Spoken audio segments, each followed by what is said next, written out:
ಹೈಕಮಾಂಡ್ಗೆ ಯಾಕೆ ದೂರು ಕೊಡಬೇಕು? ಇದು ನಿಮ್ಮ ಪಕ್ಷದಲ್ಲಿ ಇರುವಂತ ಮುಖಂಡರನ್ನ ಅಲ್ಲಪ್ಪ, ನಾಳೆ ಯಾವ್ದಾರ ಸಿಡಿ ಗಿಡಿ ತಗೊಂಡೋಗಿ ಹೈಕಮಾಂಡ್ ಕೊಟ್ರೆ ಮೊದಲೇ ರಾಜಣ್ಣ ಹೇಳಿದ್ದಂತ ಗೊತ್ತಿರ್ಬೇಕಲ್ಲ ಅವ್ರಿಗೆ. ಅಲ್ಲ, ಪಕ್ಷದವರ ಮೇಲೆ ಏನಾದ್ರು ದೂರು ಕೊಡ್ತೀರಾ ಅಂತ? ಪಕ್ಷದವ್ರ ಮೇಲೆ ಪಕ್ಷದವರಿಂದ ಒಳಗಿನವರೇ ನಾನು ಯಾವುದೇ ರೀತಿಯ ಲೋಪ ಎಸಗಿಲ್ಲ. ನನ್ನ ಮೇಲೆ ಯಾವ್ದಾದ್ರು ಲೋಪ ಇದೆ ಅಂತ ದೂರು ಬಂದರೆ ಅದನ್ನು ನೀವು ನಂಬಾರ್ದು. ನಂಬೋದಕ್ಕಿಂತ ಮುಂಚಿತವಾಗಿ ನನಗೊಂದು ಅವಕಾಶ ಕೊಟ್ಟು ನನ್ನ ಎಕ್ಸ್ಪ್ಲನೇಷನ್ ಕೇಳಬೇಕು. ಇವೆಲ್ಲ ಇರ್ತವೆ. ಇವೆಲ್ಲ ಡಿ ಕೆ ಸರ್ ಒಂದು ಮಾತು ಹೇಳಿದ್ದಾರೆ, ಆ ಕಡೆಯಿಂದ ಹಲೋ ಅಂದಾಗ ಈ ಕಡೆಯಿಂದ ಹಲೋ ಅಂದ್ರೆ ಮಾತ್ರ ಮುಂದೆ ಹೋಗುತ್ತೆ, ಇಲ್ಲದ್ರೆ ಮುಂದೆ ಹೋಗಲ್ಲ ಅದು. ಹೌದಾ? ಅನ್ನೋ ರೀತಿ ಮಾತಾಡಿದ್ದಾರೆ. ಅದು ನನಗೆ ಗೊತ್ತಿಲ್ಲ. ಅವ್ರವ್ರ ಅನುಭವ ಅವ್ರು ಹೇಳಿರ್ತಾರೆ. ಅಲ್ಲ, ಯಾರು ಹಳ್ಳ ತೋಡಿದ್ರು ನೋಡ್ರಿ, ನನಗೆ ಕೇಳಿ, ಯಾವತ್ತೂ ಕೂಡ ನಾನು ಯಾರಿಗೂ ಕೆಟ್ಟದನ್ನು ಬಯಸೋನಲ್ಲ. ಯಾರೆಲ್ಲ ನನಗೆ ಕೆಟ್ಟದ್ದು ಬಯಸ್ತಾರೆ ಅವ್ರು ಯಾರೂ ಉದ್ಧಾರನೂ ಆಗಿಲ್ಲ. ಇದುವರೆಗೂ ಒಂದು 100 ಉದಾಹರಣೆಗಳನ್ನ ಕೊಡಬಲ್ಲೆ. ಅದರಿಂದ ಯಾರ್ಯಾರು ಏನೇನು ಮಾಡ್ತಾರೆ ಅವ್ರವರೇ ಅನುಭವಿಸ್ತಾರೆ. ನನಗೇನು ಕೆಟ್ಟದ್ದು ಮಾಡೋದು ಯಾರಿಗಾದ್ರು ಅಂತೇಳಿ ನನಗೇನು ಅವಶ್ಯಕತೆ ಇಲ್ಲ. ಅವನಿಗೆ ಕೆಟ್ಟದ್ದು ಮಾಡೋದು ನನಗೆ ಬರೋದೇನಿರ್ತದೆ. ಅದರಿಂದ ನನಗೆ ಯಾರನ್ನ ಕೆಟ್ಟದ್ದು ಮಾಡಿದ್ರು ಅವ್ರಿಗೂ ಏನು ಅನುಕೂಲ ಆಗಲ್ಲ. ಅವ್ರಿಗೆ ಅದರದ್ದು ಬೂಮ್ರಂಗ್ ಆಗ್ತದೆ.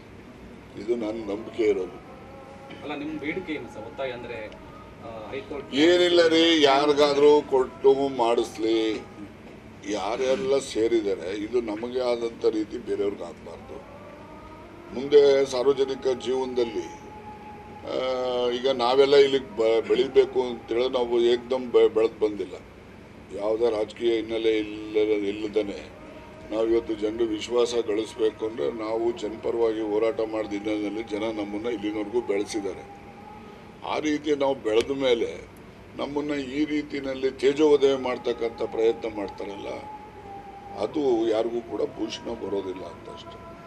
ನಾನೀಗಾಗಲೇ ಹೇಳಿದ್ದೀನಿ, ನನಗೆ ಯಾರೆಲ್ಲ ಕೆಟ್ಟದ್ದು ಮಾಡ್ತಾರೆ, ಮಾಟ ಮಾಡಿಸೋದು, ಮಂತ್ರ ಮಾಡಿಸೋದು, ಈ ಮನೆಗೆ ತಗೊಂಬಂದು ಅರ್ಶಿಣದ ಹೂವು ಇದನ್ನು ಹಾಕೋದು, ನಿಂಬೆಹಣ್ಣು ಹಾಕೋದು, ಮಳೆ ಹಾಕೋದು, ತೆಂಗಿನಕಾಯಿ ಹಾಕೋದು ಎಲ್ಲ ಮಾಡ್ತಾರೆ. ಅದಕ್ಕೆಲ್ಲ ನಾನು ನಂಬಿಕೆ ಅವ್ರಿಗೇನು ಪ್ರಯತ್ನ ಆಗಿದೆ ಅವ್ರನ್ನ ಕೇಳಬೇಕು. ಅವ್ರದ್ದು ಏನಾಗಿದೆ ಅಂತ ನಾನು ಹೇಳೋಕ್ಕಾಗ್ತದೆ? ನಂದೇನಿದೆ ನಾನು ಹೇಳಬಲ್ಲೆ. ಈಗ ಸರ್ಕಾರದಲ್ಲಿ ಅಧಿಕಾರದಲ್ಲಿದ್ದು ಪ್ರಭಾವಿ ಸಚಿವರುಗಳೆಲ್ಲ ಇದ್ರೂ ಕೂಡ ನಿಮ್ಮಲ್ಲಿ ಈ ಥರ ಆಗ್ತಿದೆ ಅಂತಂದ್ರೆ ಸೊ ಪ್ರಭಾವಿಗಳೇ ಇದರಿಂದ ಪ್ರಭಾವಿ ಆಯ್ತಪ್ಪ. ಈಗ ರಮೇಶ್ ಜಾರಕಿಹೊಳಿ ಮಂತ್ರಿ ಇದ್ನಪ್ಪ, ಅವನಿಗೆ ಪ್ರಭಾವ ಇರಲಿಲ್ವಾ? ಹಂಗೆ ಯಾವತ್ತು ನೋಡ್ರಿ, ಯಾವತ್ತೂ ಕೂಡ ಕೇಳಿ, ರಾಜಕಾರಣದಲ್ಲಿರೋವಂಥವ್ರು ಅಥವಾ ಜನರ ಮೆಚ್ಚುಗೆ ಪಡೆದಿರ್ತಕ್ಕಂಥ ವ್ಯಕ್ತಿಗಳಿಗೆ ತೇಜೋವಧೆ ಮಾಡ್ತಕ್ಕಂಥದ್ದಕ್ಕೆ ಇವೆಲ್ಲ ಪ್ರಯತ್ನ ಇವತ್ತಿಂದಲ್ಲ, ಹಿಂದಿನ ಇತಿಹಾಸ ನೋಡ್ಕೊಂಬನ್ನಿ ಎಲ್ಲ ಕಾಲದಲ್ಲೂ ನಡೆದಿವೆ.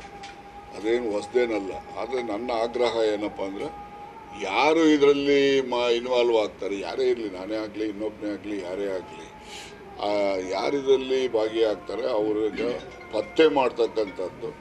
ಅವ್ರಿಗೆ ಶಿಕ್ಷೆ ಕೊಡಿ ಅಂತ ನಾನೇನು ಒತ್ತಾಯ ಅಲ್ಲ. ಪತ್ತೆ ಮಾಡಿ ಇನ್ನು ಯಾರಿಗೂ ಈ ರೀತಿಯಾದ ತೇಜೋವಧೆ ಮಾಡ್ತಕ್ಕಂಥ ಪ್ರಯತ್ನಗಳು ಆಗಬಾರ್ದು. ಅದು ಆಗಲಿ ಅಂತಕ್ಕಂಥದ್ದು ನನ್ನ ಆಗ್ರಹ ಅಷ್ಟೆ. ಆಯ್ತು ಬಿಡಪ್ಪ, ಅಷ್ಟಿದೆ ಸಾಕು ಬಿಡ್ರಿ, ಇನ್ನೆಷ್ಟು ಕೇಳ್ತೀರಿ? ಇದಕ್ಕೆ ರಾಜಕೀಯ ಬೆರೆಸೋದಿಲ್ಲ. ಒಂದೂವರೆ ತಿಂಗಳಿಂದ ಈ ತರ ಮಾಡ್ತಾ ಇದ್ರು ಅಂತ ಹೇಳಿ ನಿಮ್ಗೆ ಗೊತ್ತಾಯ್ತು ಸರ್? ನಿಮ್ಗೆ ಎಲ್ಲಿ ಅರಿವಾಯ್ತು ನಾನು ಟ್ರಾಪ್ ಆಗ್ತಾ ಇದ್ದೀನಿ ಅಥವಾ ನನ್ಗೆ ಈ ತರ ಪ್ರಯತ್ನ ಮಾಡ್ತಾ ಇದ್ದಾರೆ ಅಂತ ನಿಮ್ಗೆ ಎಲ್ಲಿ ಅದು ಹೇಗೆ ಗೊತ್ತಾಯ್ತು? ಈಗ ಅವೆಲ್ಲ ಗೊತ್ತಾಯ್ತು ಅಂದ್ರೆ ಕತೆ ಹೇಳ್ಬೇಕು. ಈಗ ಯಾಕೆ ಕತೆಗಳು? ಆಮೇಲೆ ಆಯ್ತು ಆಯ್ತು ಆಯ್ತು ಎಲ್ಲ ಹೇಳ್ತೀನಿ. ಆಮೇಲೆ ಈಗಾಗಲೇ ಅಸೆಂಬ್ಲಿಲಿ ಹೇಳಿದ್ದೀನಲ್ಲ, ಕೇಳಿಲ್ವಾ? ಅಷ್ಟೇ ಕತೆ. ರಾಜಕೀಯ ತಂತ್ರಗಾರಿಕೆಯಲ್ಲಿ ಹನಿ ಟ್ರಾಪ್ ಒಂದು ಭಾಗ ಅನ್ನೋ ತರ ಆಗ್ಬಿಡ್ತಾರೆ ಸರ್. ಈ ವಿಷಕನ್ಯರ ಕತೆ ಕೇಳಿದ್ಯೋ? ವಿಷಕನ್ಯರು ಎಲ್ಲಿಂದ ಹುಟ್ಟಿದ್ರು ಅವರು?